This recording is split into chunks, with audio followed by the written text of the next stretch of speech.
In our last example, we've got a fairly complicated problem. We'll look at, again, applying method 2 in this particular example. That means we'll take a look at the numerator and denominator separately.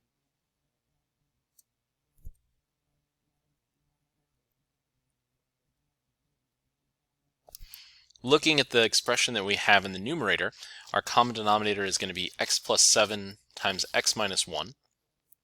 So we'll need to look at multiplying the first term by x plus 1 over x plus 1, and the second term by x plus 7 over x plus 7, which is going to give us x plus 1 times x minus 7 plus x minus 1 times x plus 7, all over this common denominator of x plus 7 times x plus 1. Expanding out and then combining our like terms would end up giving us 2x squared minus 14 over that common denominator. And then we could factor out the 2 that's common to leave us with 2 times this quantity x squared minus 7 over x plus 7 times x plus 1.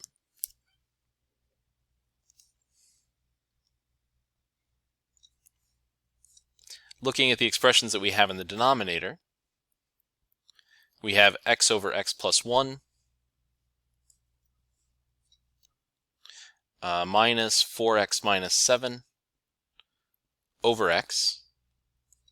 We'll need to multiply the first expression by x over x and the second expression by x plus 1 over x plus 1 in order to get the common denominator.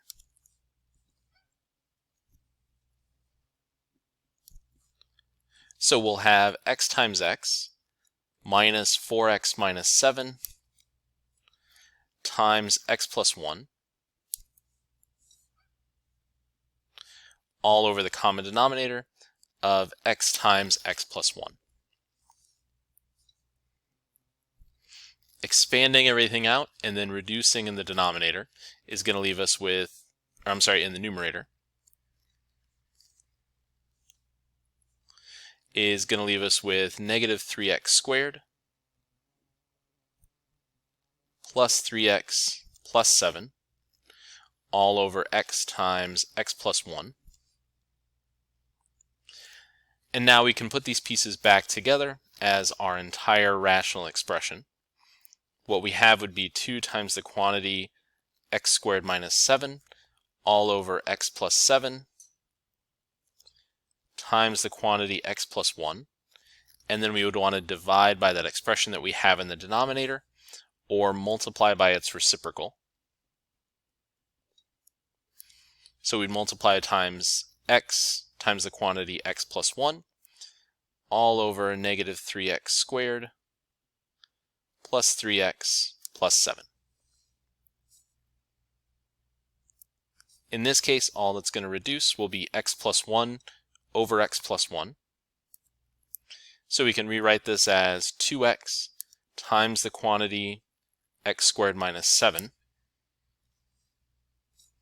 And then this expression that we have in the denominator, we can factor out a negative to make that leading term positive, which would make this the opposite of 3x squared minus 3x minus 7.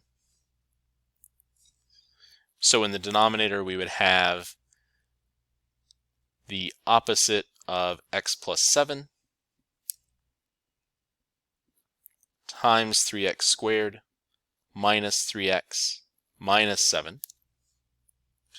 Or what we could do is take that negative and just bring it out as a negative in front of the entire fraction.